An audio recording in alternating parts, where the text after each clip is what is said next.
ارحمنا بالقرآن. Siap ya? Kalau saya katakan sin, apa? Sin, tahu sin? Sin itu huruf sin. Kalau saya katakan sin itu di dalam jurumiyah itu salah satu cirinya fi'il. Saya artikan sin itu sebagai kebahagiaan jangka pendek, yaitu kebahagiaan di dunia. Sin, ya. Kalau saya katakan sin, maka jawab saufa. Jawab apa? Saufa. Saufa itu termasuk ciri fi'al juga dalam judulnya, tapi saya artikan saufa itu kebahagiaan jangka panjang akhirat. Saufa. Kalau saya katakan sin, jawab saufa. Kalau saya katakan saufa, jawab sin. Bismillah, coba konsentrasi. Sin, saufa, sin, saufa, saufa, saufa, saufa, sin, sin, sin, sin, sin, saufa, saufa, saufa. Insyaallah kebahagiaan kita jangka panjang, jangka pendek dikawal oleh Allah Subhanahu wa taala dunia dan akhirat kita bersama Al-Qur'an ini. Ada sin dan saufa. Sinnya kita dan saufanya kita. Kalau saya katakan saufa, saufa, sin, saufa. Jadi ada jurumiyahnya sedikit. Kebanyakan orang menganggap nih, kebanyakan berarti ada sedikit yang tidak menganggap.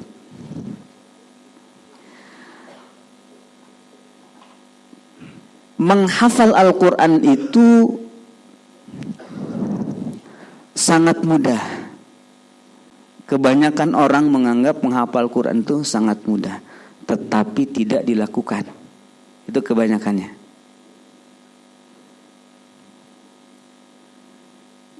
Menganggap mudah tapi katanya mudah tapi tidak dilakukan. Maka sebenarnya tidaklah ada hal yang mudah selama itu tidak dilakukan. Yang mudah itu yang dilakukan. Sesulit apapun misalnya kita sedang menghafal Al-Quran, selama kita masih melakukannya maka kemudahan dari Allah itu datang. Tetapi hanya sedikit saja orang yang mau melakukan itu. Baik, itu poin pertama. Yang kedua, dalam kitab Ta'limul Muta'allim, di situ kitab apa namanya? Ta'limul Muta'allim. Biasanya santri itu mengetahui kitab Ta'limul Muta'allim itu, apalagi kalian guru-gurunya udah begitu mengetahui kitab Ta'limul Muta'allim. Saya tanya, Ustaz Abid, tahu Ta'limul Muta'allim? Siapa yang mengarangnya? Syekh Ahmad Zarnuji. Wafatnya tahun berapa? Wallahu a'lam. Wafat tahun 590 Hijriah. Sudah lama sekali. Di dalam kitab Ta'limul Muta'allim itu ada panduan bagaimana caranya meningkatkan kecerdasan. Bagaimana caranya belajar itu menjadi mudah. Bagaimana belajar bahasa Arab menjadi mudah. Bagaimana belajar bahasa Inggris menjadi mudah. Bagaimana belajar fikih, belajar mata pelajaran umum juga menjadi mudah. Banyak sekali di dalam kitab tersebut, tetapi yang nomor pertamanya itu adalah membaca Al-Quran. Apa yang pertama dalam kitab Ta'limul Muta'allim itu apa? Membaca Al-Quran. Ini sin dan saufanya masih dalam mimpi kelihatannya.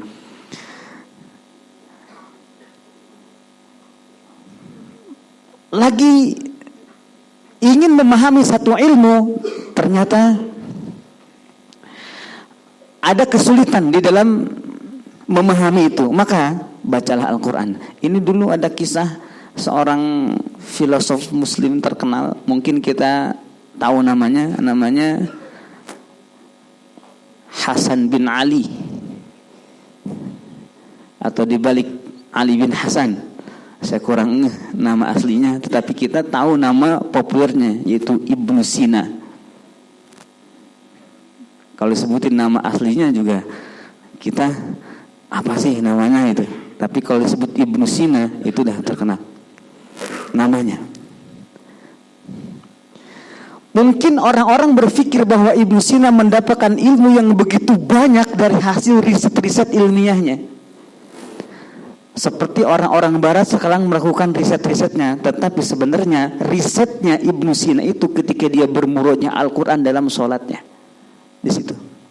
Suatu hari Ibnu Sina itu benar-benar ingin memahami sebuah buku filsafat yang dikarang oleh Aristoteles.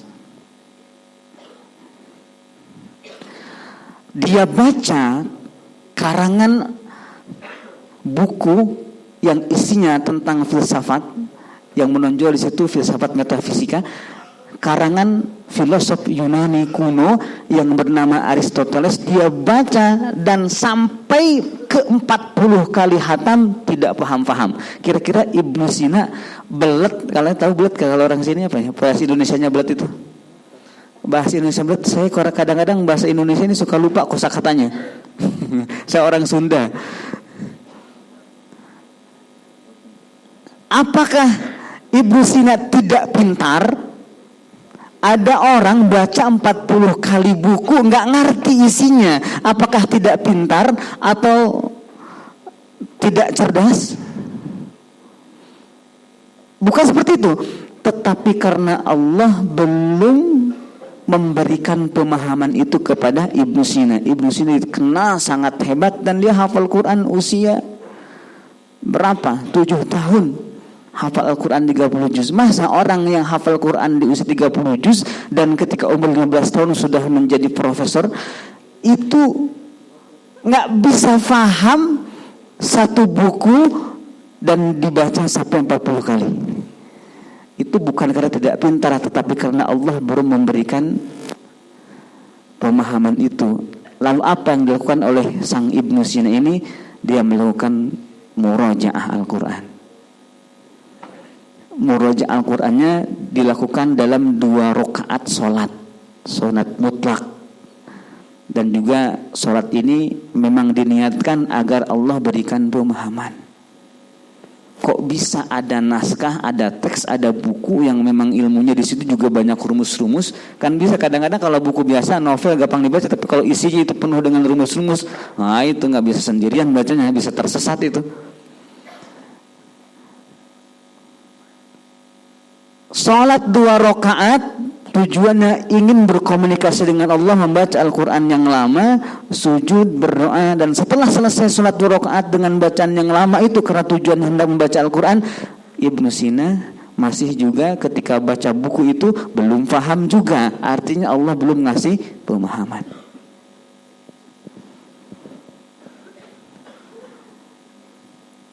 Lalu Ibnu Sina keluar dari tempat sholatnya, keluar rumahnya sambil masih berpikir apa maksud yang ada di dalam buku yang telah dibacanya sampai 40 kali, bahkan ditambah lagi sekali kalau kemudian setelah sholat dia lihat-lihat lagi meskipun tidak selesai. Keluar rumahnya, dan ketika keluar rumah ada orang yang menjual buku. Tiba-tiba Ibnu Sina terketuk untuk membeli buku itu, meskipun buku itu mahal, karena memang saat itu buku sangat mahal, kertasnya yang sangat mahal, sehingga ada tradisi saat itu pinjam buku. Kenapa? Karena memang sangat mahal buku itu. Ada juga nyalin buku, tapi nyalin pun mahal karena harus beli kertasnya saat itu. Beli buku, ketika buku diambil, dilihat isinya, ternyata isi buku tersebut adalah komentar, syarah, penjelasan dan terjemah yang dikarang oleh Imam Al-Farabi.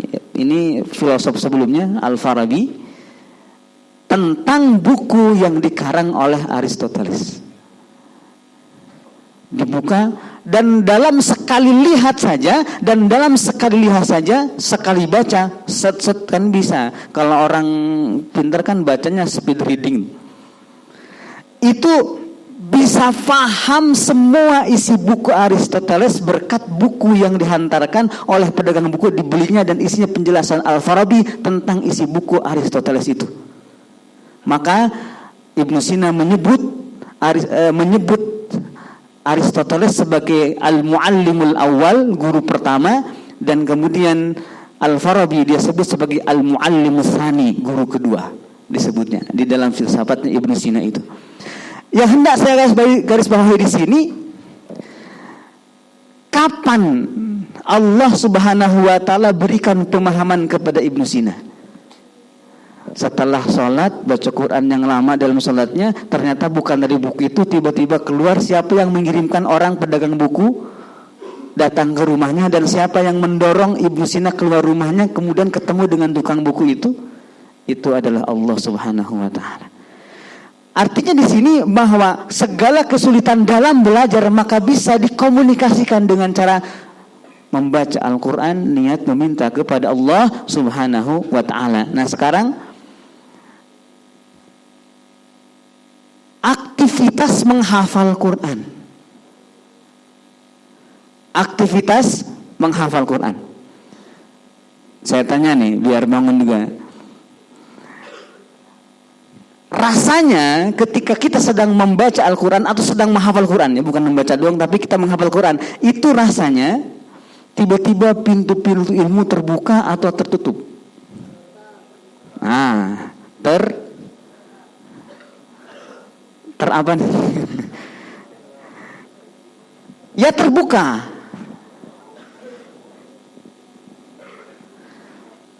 Pintu-pintu ilmu terbuka, tetapi ayatnya nggak hafal-hafal gitu kira-kira ya. Bisa jadi begitu. Karena ayat yang kita baca berulang itu bukan untuk sekedar agar kita hafal ayat itu, tetapi agar ayat itu membuka pintu-pintu ilmu yang sedang kita pelajari itu.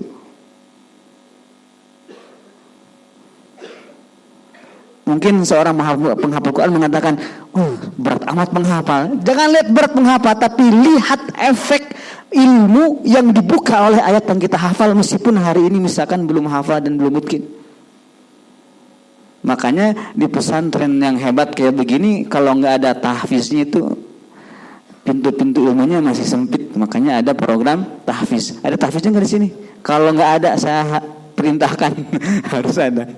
Agar apa? Agar pintu-pintu ilmu yang begitu banyak sekali, saya nanya tadi di sini apa yang dipelajari, semua harus bisa. Wah, berarti benar harus pondasi tahfiz harus kuat ini.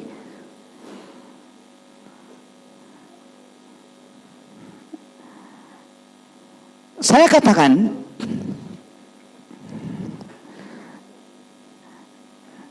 saya mau tanya Ustaz Abid, di sini program tahfiznya itu sampai 30 juz atau juz 30?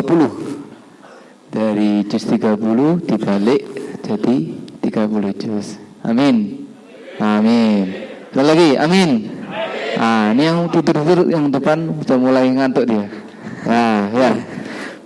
Dari dalam tidur itu ya. Ya, saking nikmatnya itu. Allahu Akbar. Insyaallah semua yang hadir di sini hari ini dengan pancaran-pancaran ayat Al-Quran, Allah mengawal sin dan saufa kita, kebahagiaan dunia dan akhirat kita, masa depan kita yang jangka pendek dan jangka panjang. Saya katakan menghafal Al-Quran itu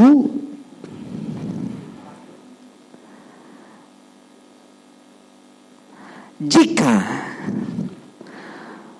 pelajaran-pelajaran itu ibarat buku-buku yang tersimpan di rak-rak sebuah perpustakaan, maka menghafal Al-Quran bukanlah salah satu buku yang ada di rak itu, tetapi cahaya di perpustakaan tersebut yang menyebabkan semua buku terbaca. Itu poinnya. Jadi kalau kita gelisah menghafal juz 30 nggak hafal juga, biarin, yang penting kita bisa meraih ilmu di balik ayat-ayat itu. Itu yang paling penting. Misalkan menghafal sehari 30 menit kok lupa lagi, biarin, yang penting kita terus menghafal dan Allah bukakan pintu-pintu ilmu yang lain yang manfaat untuk dunia dan akhirat kita. Tetapi saya punya metode, punya cara yang barangkali bisa dipraktikkan di sini agar menghafal Al-Quran itu menjadi nikmat, menyenangkan, dan cepat hafalnya, juga kuat ingatnya. Tetapi nggak bakal saya ceritakan, soalnya saya diciduk. Saya minum dulu, mohon maaf nih kalau yang lagi puasa. Ada yang puasa hari Jumat puasa makruh ya. Kecuali puasa Daud yang kemarinnya nggak puasa, atau kemarin Kamis nggak. Hari apa? Hari apa bener sekarang? Bener kan Jumat kan? Kamis atau Jumat deh, tuh kan saya jadi bingung. Nggak mungkin nama-nama hari nih.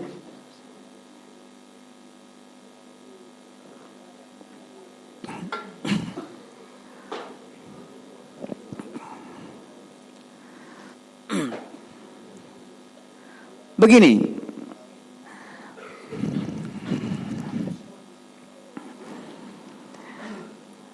menghafal yang nikmat itu adalah menghafal yang hafal dalam sekali lihat saja.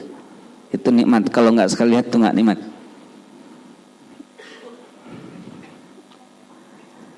Coba gimana menghafal Quran yang nikmat, yang bahkan kuat juga, cepat, nikmat, kuat, cepat. Nah ya, menghafal Quran nikmat, kuat, cepat. Itu adalah menghafal ayat dengan sekali lihat. Ada yang bisa menghafal ayat sekali lihat? Semua orang bisa. Kita praktekkan langsung ya. Tapi juga kadang-kadang kalau ngomongin berbicara tentang menghafal ayat sekali lihat, kebayangnya menghafal satu Quran sekali lihat, pelototin langsung ingat. Enggak begitu. Ada orang, ini kata Syekh Al-Khatib Al-Baghdadi dalam kitab Al-Faqih wal Mutafaqih, itu di bab-bab awalnya ada tentang cara-cara menuntut atau belajar ilmu. Dalam konteks itu adalah ilmu fikih, ilmu hadis, cara menghafalnya. Kemampuan orang dalam menghafal beda-beda. Menghafal yang bagus adalah menghafal dengan beban yang sesuai dengan kemampuannya. Al-Khatib Al-Baghdadi mengibaratkan orang mengangkat beban. Ada orang yang mampu mengangkat sampai 50 kilo di punggungnya. Bahkan ada yang lebih dari 50 kilo. Ustadz Abid ini bisa mengangkat kitab dalam tasnya sebanyak berapa kilo? 6 kilo dalam perjalanan 2 hari. Tapi disimpan di situ.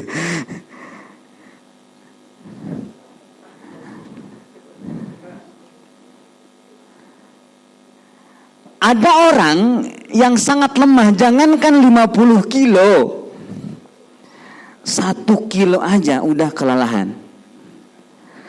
Ada orang yang mampu berjalan kaki hingga berkilo-kilo. Di antaranya Ustadz Abid Mu'afan yang ada di sini, itu bisa berjalan kaki berapa kilo tadi?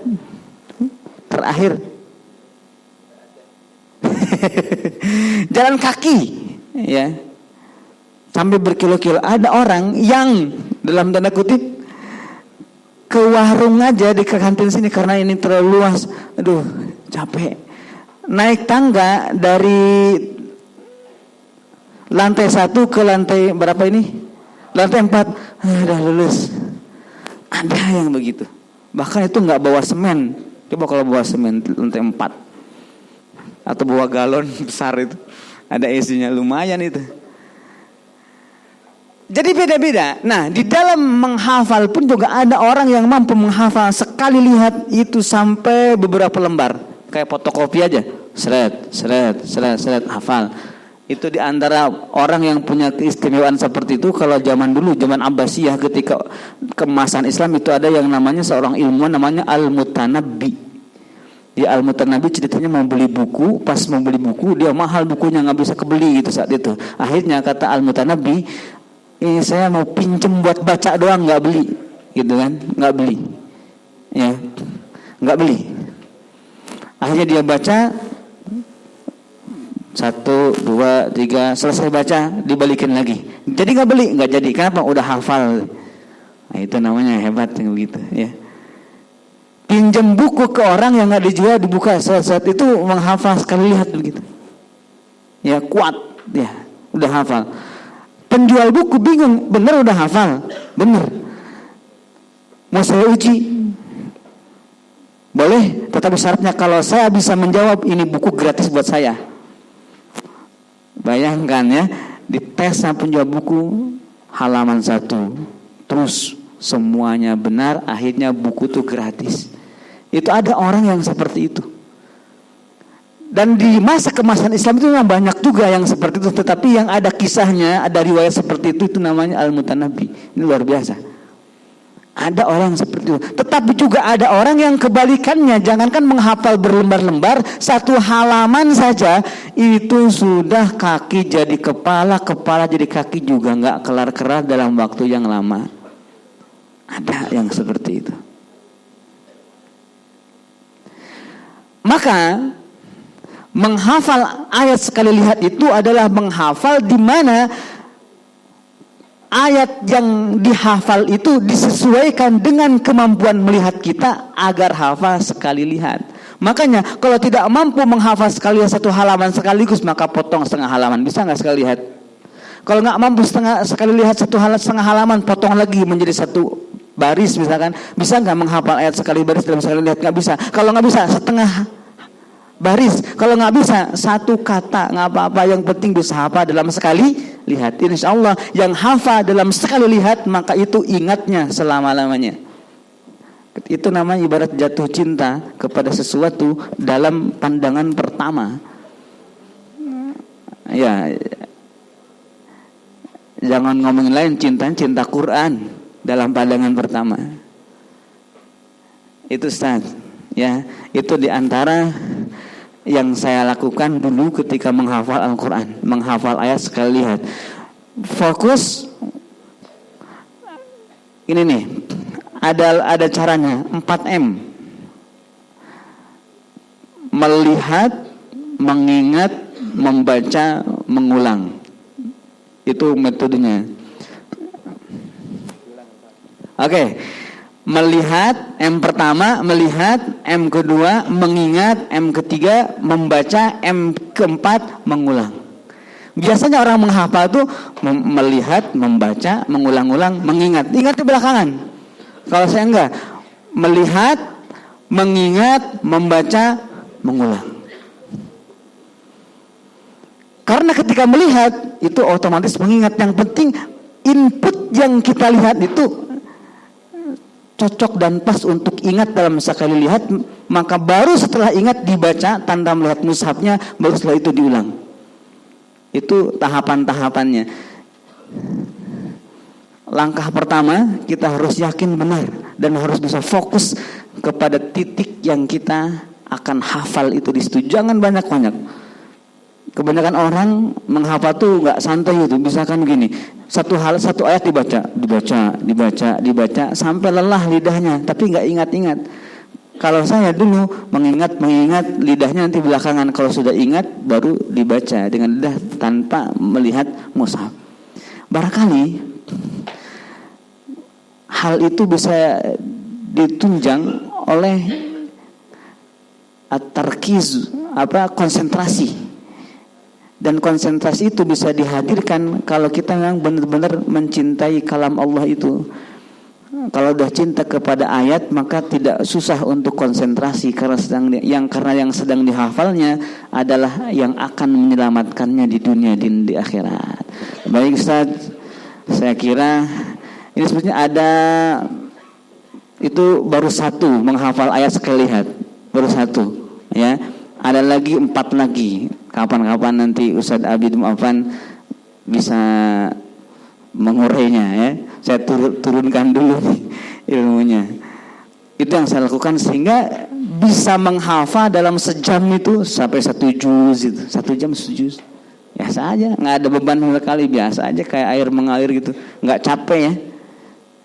Yang mau menghafal berapapun juga nggak capek kalau kita memang enjoy, bukan enjoynya, senang batinnya gitu, nggak tertekan, nggak punya beban, pasrah kepada Allah Subhanahu Wa Taala. Itu bisa dilatih ya, kekhusyuan menghafal sebagaimana kita khusyuk di dalam sholat. Kalau khusyuk dalam sholat aja kita latih, maka khusyuk di dalam menghafal Quran pun kita bisa latih di situ. Baik Ustaz, itu barangkali dari saya. Wassalamualaikum warahmatullahi wabarakatuh. Waalaikumsalam warahmatullahi wabarakatuh.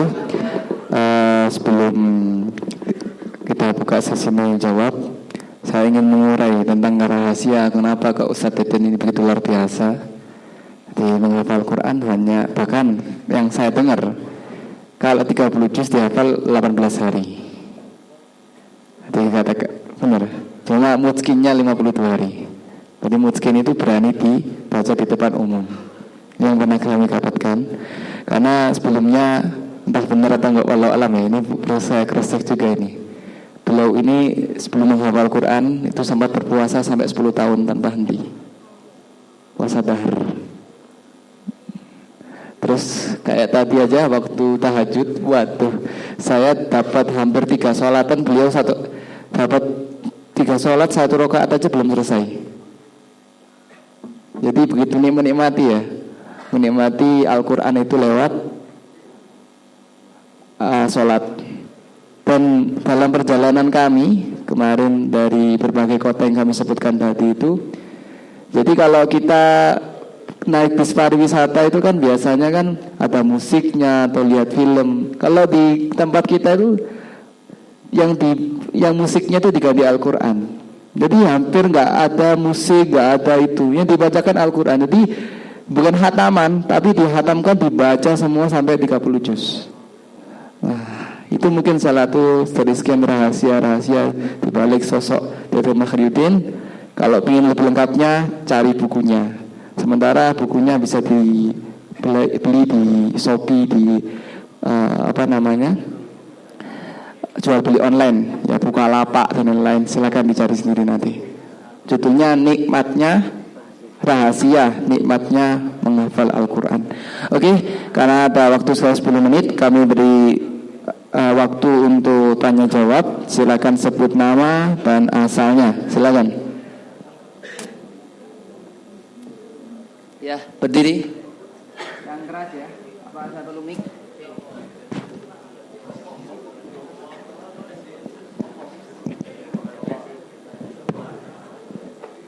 Assalamualaikum warahmatullahi wabarakatuh. Nama saya Khalil Gibran Ibrahim dari Bali dan dari kelas 11 IPA. Ustaz Deden, saya mau nanya. Kan tadi kan rumusnya itu 4M.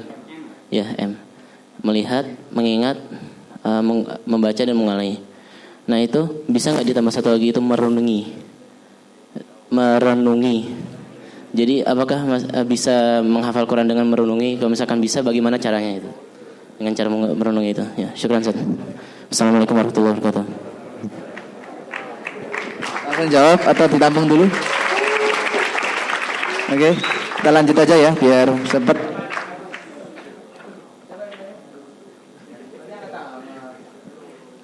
Ada lagi? Ada question?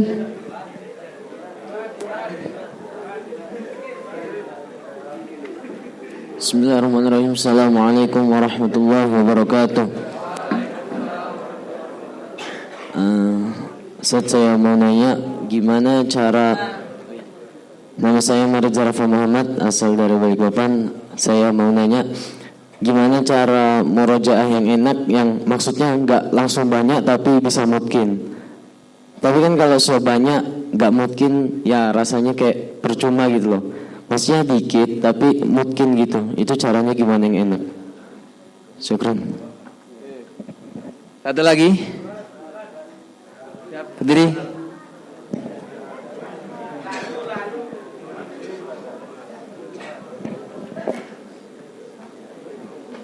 Assalamualaikum, nama saya Faris dari Malang.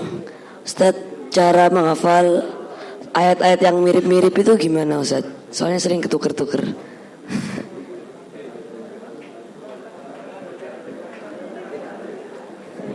Gimana Ustaz? Masih ingat pertanyaannya? Apa perlu saya ulang? Nah, berarti kalau nggak ingat berarti hafalannya belum mungkin berarti. Ya, silakan Ustaz. Seringkali saya nggak mungkin urusan pertanyaan ini. Saya mungkin jawabannya. Oke, yang pertama tadi 4M itu apakah bisa ditambahi dengan merenungi? Iya. Ya, silakan. Saya gunakan 6 tadi 4M. Melihat, mengingat, membaca, mengulang. Semuanya keempat-empatnya itu pakai perenungan. Ya. Melihatnya dengan perenungan, mengingatnya dengan merenungkan, membacanya dengan merenungkan, mengulangnya pun juga dengan perenungan. Jadi merenungkan makna ayat itu tidak bisa berhenti selama kita berinteraksi dengan Al-Quran, baik melihatnya, mendengarnya, membacanya, mengingatnya, mengulang-ulangnya. Afala yatadabbaruna Al-Quran. Karena perenungan itulah yang menjadikan aktivitas 4M itu menjadi terrealisasi. Dan Allah berikan hafalan yang bagus, kuat, dan juga aktivitas menghafal yang menyenangkan, yang nikmat. Itu digigit nyamuk juga gak kerasa kalau sudah menikmati membaca. Tiba-tiba udah jam segini aja. Jadi melebur bersama waktu dalam kenikmatan bersama Al-Quran. Begitu ya. Makanya penting perenungan itu. Pertanyaan yang kedua, bagaimana cara murojaah yang bagus ya? Meskipun sedikit, bukan tapi sedikit. Ya. Meskipun sedikit. Saya pengalaman aja. Saya murojaah dengan menggunakan 3 metode murojaah saya dulu ketika menghafal Al-Quran. Pertama, metode yang saya sebut dengan tazkir. Tazkir itu ya, mengulang hafalan Al-Quran secara cepat sekali. Secara cepat dan tidak diucapkan, hanya di pikiran saja. Itu yang selalu. Karena kan saya menghafal Quran pakai visual. Jadi makanya ketika saya hafal 30 juz, maka secara otomatis gambarnya terlihat dan bisa dibaca mundur secara otomatis. Misalkan Al-Baqarah dari la yukallifullahu nafsan illa wus'aha, seterusnya amanar rasulu bima lillahi ma fis samawati wa in kuntum ala safarin ya ayyuhallazina amanu, bisa mundur secara otomatis karena tergambar. Bahkan saya tidak menghafal nomor ayat, tetapi kalau dilihat gambarnya itu bisa ketahuan nomornya. Ya. Karena jadi murojaah hafalan Al-Quran dengan cepat tanpa diucapkan, tapi dibayangkan, itu dahsyat. Bisa 30 juz, ya, 30 juz itu hanya dalam 15 menit saja. Karena kebayang semua, nggak diucap. Kalau diucapkan, ini mulut nggak punya kemampuan secepat itu. Bahkan saya itu kalau ada teman yang bisa tasmi 30 juz dalam 8 jam. Tapi benar, ada murid saya sekarang juga ikut. Dia udah hatam pas tamat SMA dia hatam 30 juz, sekarang udah S2. Itu lidahnya itu betapa lancar. Jadi kalau baca Quran itu nggak ada salah meskipun cepat. Saya gurunya nggak bisa kayak begitu. Baru speednya ditingkatkan dia udah belibet nih kalau lidah saya. Memang saya kelemahan di lidah. Tapi kalau membayangkan ayat tanpa diucapkan, ya, mereview Al-Baqarah, review, udah selesai. Ya, gampang ya, sekedipan mata aja gitu. Itu yang disebut dengan tazkir. Ini untuk apa? Untuk ayat-ayat tujuannya untuk menjaga lupa, bukan untuk meningkatkan kualitas, tapi untuk menjaga lupa pada awalnya, agar jangan sampai ada hafalan yang menjadi lupa. Yang kedua, yang saya sebut dengan tanzir. Kalau tadi tazkir, ini tanzir. Ya, saya ngarang sendiri istilahnya. Ya, saya karang sendiri istilahnya. Karena untuk saya sendiri, kalau orang lain nggak setuju, udah buat saya ini gitu kan istilahnya. Tanzir dari nazar artinya melihat. Jadi tanzir ini adalah murajaah ayat yang belum lancar. Kalau yang tadi yang sudah lancar, ya kalau yang tazkir yang sudah lancar dulu, nggak bisa menghafal ayat, mengulang ayat begitu cepat dalam pikiran belum lancar, itu nggak bakal bisa sampai kapanpun, ya nggak bakal bisa. Kalau yang tanzir ini itu untuk yang belum lancar. Dengan cara apa? Dengan cara menghafal, mengulang ayat sambil dilihat, dibaca dengan tartil, dan sedikit-sedikit, paling banyak itu, ya kalau tergantung kita pendapatan menghafalnya berapa, paling banyak seperti paling banyak itu hanya 1 juz saja, itu paling banyak. Itu udah lemes juga, karena kalau bacaan tartil itu kita sambil melihat, kemudian setelah dilihat kita baca ulang kayak menghafal baru aja gitu. Itu dalam 1 jam itu belum selesai 1 juz, itu lama. Sementara kalau pakai tazkir tadi itu 15 menit bisa 30 juz. Tapi kalau yang pakai yang beginian itu wah, 1 jam bisa nggak tamat nih, karena kita membaca pelan-pelan, menghayati sedikit-sedikit juga gitu kan, sedikit-sedikit juga. Ini untuk mengulang hafalan yang belum lancar. Makanya daripada kita mengulang sampai 5 juz misalkan, tetapi bacaannya cepat sampai dilihat pula, lebih baik mengulang setengah juz atau seperempat juz, tetapi diperhatikan dan dibaca berulang. Jadi dibacanya nggak sekali. Kalau bisa mengajak misalkan sayaqulus sufaha'u minan nasi ma wallahum an qiblatin kanu 'alaiha, itu nggak dibaca sekali, balik lagi. Padahal udah hafal, balik lagi. Kemudian setelah 1 halaman balik lagi dari atas. Padahal udah hafal. Itu murojaah. Sehingga kemudian menjadi lancar yang tadinya tidak lancar. Jadi dibagi kurang lebih ada 1 lagi metodenya, tapi saya sebutkan 2 aja karena itu paling bermanfaat. Yang saya rasakan yang tazkir paling bermanfaat itu untuk untuk menjaga agar tidak lupa. Kemudian tanzir itu untuk agar hafalan yang belum kuat menjadi kuat. Itu cara merojahnya, tazkir dan tanzir, berarti 2 T. Nah, biar gampang, tazkir dan tanzir. 1 lagi ada T, 1 lagi, tapi itu masih saya sembunyikan ya, karena belum bermanfaat. Nanti kalau udah manfaat baru akan saya sebutkan. Itu ada rahasia dalam murojaah itu. Oke. Waktunya udah habis. Yang ini ayat-ayat yang serupa tadi, yang mutasyabih al-lafziyah, bagaimana cara kita menghafalkannya? Cara menghafal ayat yang mirip itu fokus kepada perbedaannya, jangan sampai fokus kepada persamaannya. Kalau fokus pada persamaannya sampai kapanpun akan tertukar. Justru ayat yang berulang yang mirip itu bonus bagi kita.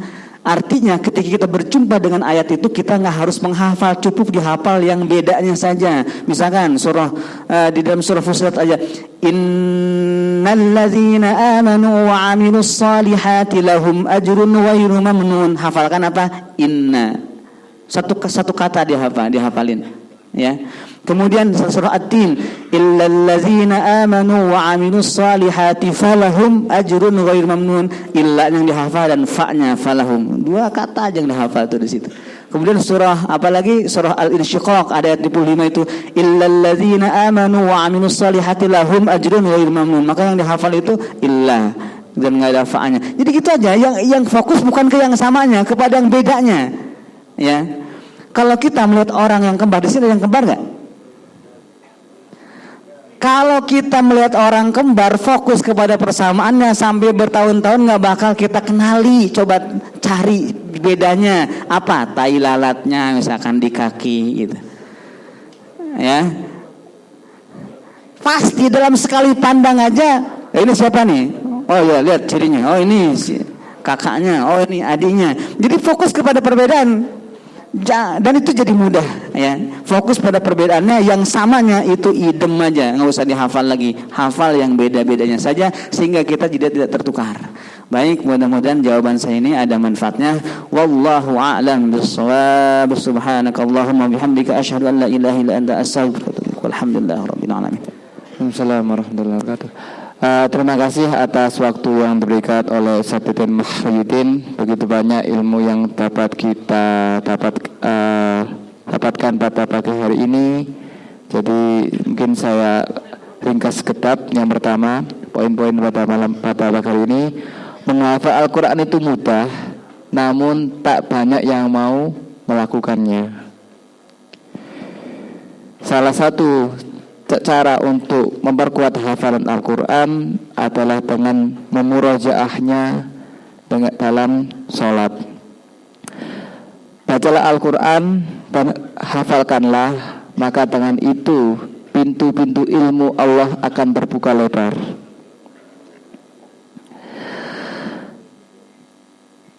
Tadi juga disampaikan tentang 4M. Apa 4M tadi? Melihat dan mengingat, membaca dan mengulang. Terus juga semuanya itu tidak akan bisa dilakukan tanpa lewat perenungan. Oke, terakhir, semuanya itu kembali ke kita sendiri, karena Imam Syafi'i pernah mengatakan, syakautu ila waqi'in su'a hifzi fa arsyadani ila tarkil ma'asi. Jadi ya, Imam Syafi'i mengatur kepada gurunya Waki bahwa dia tidak akan kesulitan menghafal. Tadi Waki menjawab bahwa mungkin engkau tidak buat menghafal, tidak lancar hafalannya, tidak mungkin hafalannya karena terlalu banyak maksiat. Ya, itu yang mungkin harus segera kita hindari. Oke, terima kasih atas waktu yang diberikan kepada segenap asatidz atas Kia Internasional Islamic Body School dan kepada segenap santri. Semoga apa yang kita pelajari pada pagi ini memberi kemanfaatan. Semoga teman-teman di sini keluar dari Tazkiyah sudah hafal 30 juz dan mutskin. Amin Allahumma amin. Karena kebetulan Ustaz Deden ini haji pertama beliau lewat Al-Quran. Ya, haji pertama beliau lewat Al-Quran. Jadi beliau setelah berhasil menjuarai musabaqah hifdzul Quran, beliau alhamdulillah dengan Al-Quran itu yang mengantarkan beliau ke tanah suci. Nah, insyaallah kita juga akan segera menyusulnya. Allahumma ja'alna hajjan mabrura wa sa'yan mashkura wa dhamman mafura. Kita dengan doa Allahumma arhamna ya. Mungkin kalau mau direkam silakan. Allahumma arhamna, hafallah. Oke. Bismillahirrahmanirrahim. Allahumma arhamna bil Qur'an waj'alhu lana imaman wa nuran wa hudan wa rahmah.